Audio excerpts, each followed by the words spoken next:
Welcome to Thought for the Day. Our readings are taken from 2 Kings chapter 11 and 12, Ezekiel chapter 2, and 2 Corinthians chapters 8 and 9. And our thought today is whether they hear or refuse.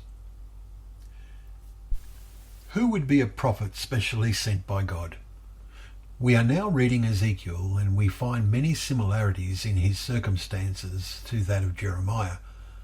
The word of the Lord is not welcome because it does not agree with what the people want to hear. Ezekiel is among the captives in exile, as we read in chapter 1, verses 1 to 3. And all the exiles want to hear is a message that they are soon going to be able to return to their homeland and the temple in Jerusalem. The end of chapter 1 is that Ezekiel had a vision, and I heard a voice speaking, we read. Our chapter today is about what the voice says, instructions for action.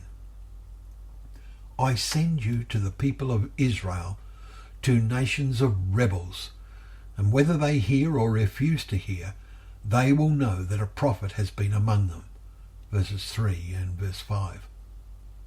Ezekiel is further told, be not afraid of them, whether they hear or refuse. Verse 7. God repeats the instruction to Ezekiel for emphasis. And this reminds us of the words of Paul to the Corinthians, necessity is laid upon me. Woe to me if I do not preach the gospel. For if I do this of my own will, I will have a reward. 1 Corinthians 9 verses 16 and 17. Is necessity laid upon us? Are we so focused on the kingdom to God and the house of prayer for all nations to be built in Jerusalem that we rarely or never speak of God's message of hope and expectation to others, whether they hear or refuse to hear?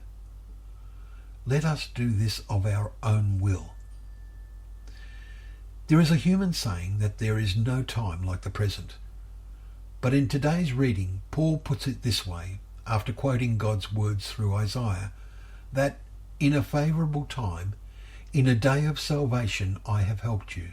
Paul says, behold, now is the favourable time. Behold, now is the day of salvation. Check 2 Corinthians 6 and verse 2. Now is the favourable time for us to decide whether we are on the Lord's side and live sensing both the help and the responsibility that he provides. Thank you for joining us for Thought for the Day. Remember, today is the day of opportunity to preach the gospel. May God bless you in your walk towards his kingdom.